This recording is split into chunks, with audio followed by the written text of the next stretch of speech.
Audiolivro A Ciência do Bom Viver, capítulo 10, segunda parte, Auxílios aos Tentados.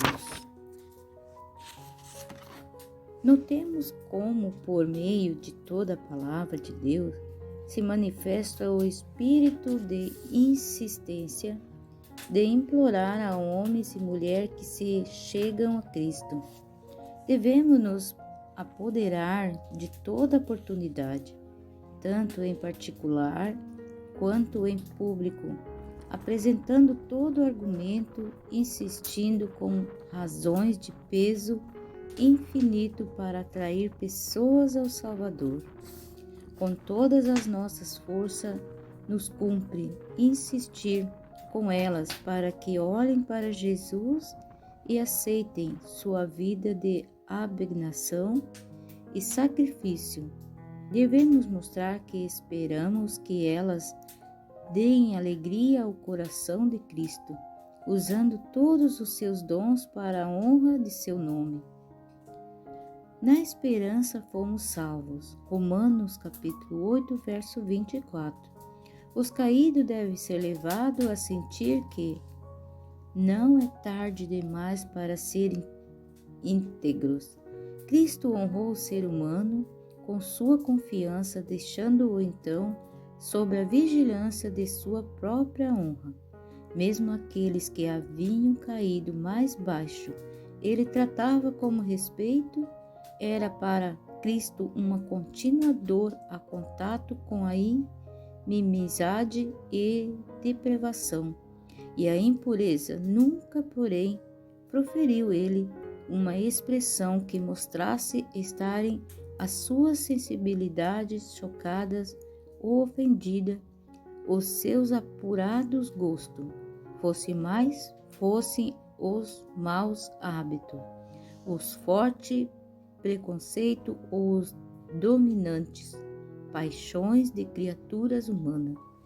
Ele encarava tudo com piedosa ternura. Ao partilharmos de seu espírito, olhamos todos os seres humanos como irmãos com idênticas tentações e provas, caindo muitas vezes e lutando para se erguerem novamente, combatendo contra os desânimos e as dificuldades, sedentos de compaixão e auxílio. Então nos aproximaremos deles, de modo a não desanimá-lo, nem repeli-los, mas despertar esperança em seu coração. Aos seres assim animados poderão dizer em confiança: meu inimigo não se alegre a respeito de mim, ainda que tenha caído, eu tornarei a me levantar. Se morar nas trevas, o Senhor será minha luz. Ele julgará a minha causa e executará o meu direito. Ele me levará para a luz e eu verei a sua justiça. Miqueias capítulo 7, verso 8 e 9. Do lugar da sua morada, Deus observa todos os moradores da terra, e Ele, que forma o coração de todos. Salmos capítulo 33, verso 14 e 15. Ao lidarmos com os tentados errantes, Ele nos manda ter cuidado para que não sejamos também tentados. Gálatas capítulo 6, verso 1. Com um senso de nossa própria enfermidade, teremos compaixão das enfermidades dos outros. Quem é que faz com que você sobressaia? E o que é que você tem que não tenha recebido? 1 Coríntios capítulo 4, verso 7. Um só é mestre de vocês e todos vocês são irmãos. Mateus 23, verso 8. Por que julga o seu irmão? Por que o despreza? Deixamos de julgar uns aos outros. Pelo contrário, tome a decisão de não pôr tropeço ou escândalo diante do irmão. Romanos 14, verso 10 a 13. E sempre humilhante ver os próprios erros apontados. Ninguém deveria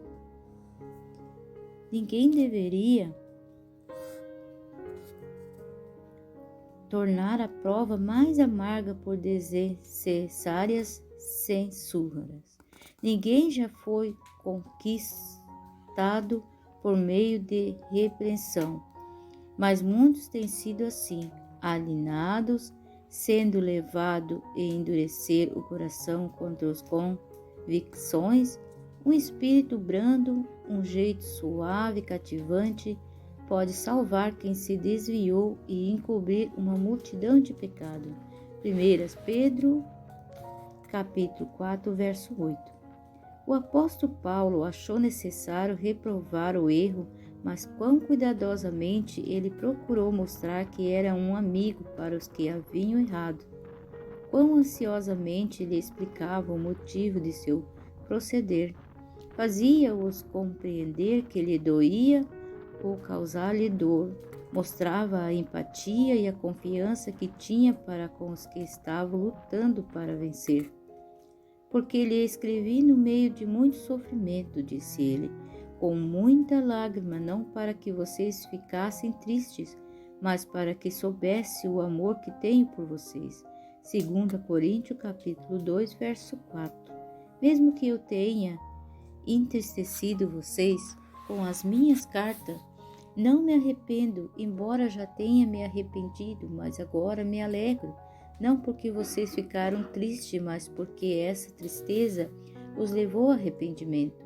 Veja quando cuidando, produziu em vocês o fato de serem entristecidos, segundo Deus, que em defesa, que indignação, que temor, que saudade, que zelo, que desejo de punir o culpado. Em tudo vocês se mostraram inocentes neste assunto. Foi por isso que nos sentimos consolados. 2 Coríntios, capítulo 7, verso 9, 8, 9, 11 e 13. Alegro-me porque em tudo posso confiar em vocês. 2 Coríntios, capítulo 7, 16. Dou graça aos meu Deus por tudo o que lembro de vocês, fazendo sempre com alegria súplicas por todos vocês, em todas as minhas orações. Dou graças pela maneira como vocês têm participado na proclamação do Evangelho, desde o primeiro dia até agora. Estou certo de que aquele que começou boa obra em vocês há de completá-lo até o dia de Cristo Jesus. Aliás, é justo que eu assim pense de todos vocês, porque os trago no coração. Filipenses, capítulo 1, verso 3 a 7. Portanto, meus amados irmãos, de quem tenho muita saudade, vocês que são a minha alegria e coroa, sim, meus amados, permaneçam deste modo, firme no Senhor. Filipenses 4, capítulo, verso 1. Porque agora vivemos sem vocês, estão firmes no Senhor. 1 Tessalonicenses, capítulo 3, verso 8. Paulo escrevia a esses irmãos como um santo em Cristo Jesus. Filipenses, capítulo 4, verso 21. Mas não estava escrevendo a pessoas de caráter perfeito. Escrevia-lhe como um homem e mulheres que estavam lutando contra a tentação e se achavam em perigo de cair. Apontava-lhe a Deus da paz, que tomou a trazer dentre os mortos o nosso Senhor Jesus, o grande pastor das ovelhas. Assegurava-lhe que pelo sangue da eterna aliança ele os aperfeiçoaria em todo o bem, para que pudessem fazer a vontade de Deus. O Senhor apontaria neles o que é agradável diante dele, por meio de Jesus Cristo. Hebreus capítulo 13, verso 20 e 21. Quando uma pessoa é falta, se torna consciente de seu erro. Devemos tomar cuidado para não lhe destruir o respeito de si mesmo. Não o desanimemos pela indiferença ou desconfiança. Não devemos dizer, antes de lhe dar minha confiança, quero ver se ela perseverar. Frequentemente, essa mesma desconfiança faz com que o atentado tropece. Devemos nos esforçar para compreender as fraquezas dos outros. Pouco sabemos nós das provações eternas daqueles que têm estado presos por correntes de trevas a quem falta resolução e poder moral. Lastimável demais é a condição daqueles que sofrem sob o peso do remorso, e como uma pessoa atordoada, compaleante a sua afundar no pó. Não consegue ver nada com clareza. A mente se acha obscurecida, não sabe que posso há de dar.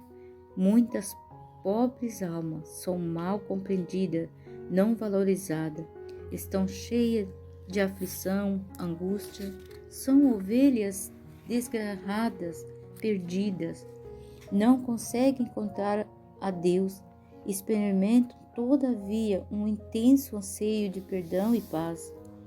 Não deixemos escapar nenhuma palavra que vá causar uma dor mais profunda ainda.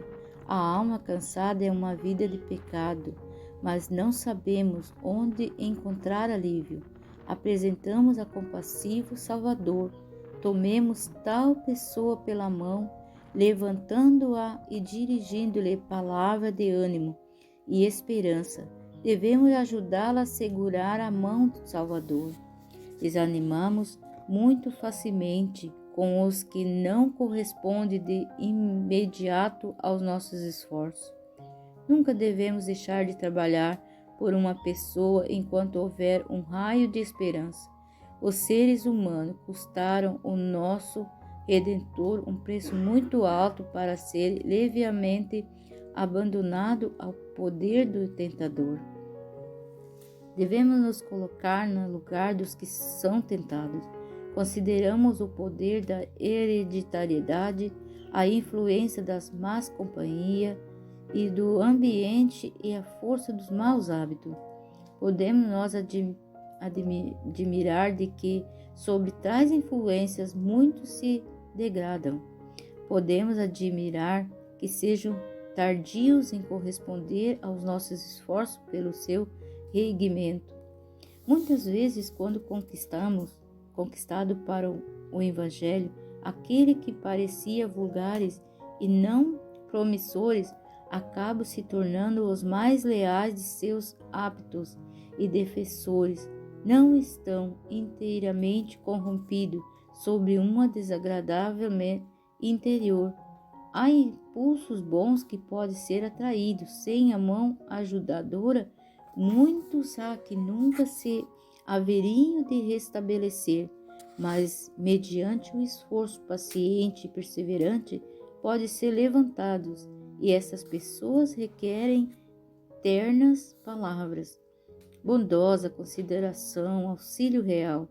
Necessitam aquela espécie de conselho que não extinguirá o débil raio de ânimo na alma. Considerem isso os obreiros que se põem em contato com elas. Serão encontrados alguns cuja mente foi por tão longo tempo descreditada que nunca na vida se tornarão aquilo que poderiam ter sido sob mais favoráveis circunstâncias. Mas os brilhantes raios do sol da justiça podem resplandecer na alma, e seu privilégio possuir aquela vida que se entende paralela à vida de Deus. Implantemos-lhe na mente pensamentos que elevem e enobreçam, que nossa vida deixe evidente a eles diferença entre os vícios e pureza, através da luz. Leiam eles em nosso exemplo o que significa ser cristão. Cristo é capaz de levantar os maiores pecadores, colocando-os no estado em que serão reconhecidos como filhos de Deus, herdeiros com Cristo da herança imortal. Pelo milagre de divina graça, muitos podem se tornar aptos para uma vida de utilidade. Desprezados e abandonados, perderam por completo o ânimo.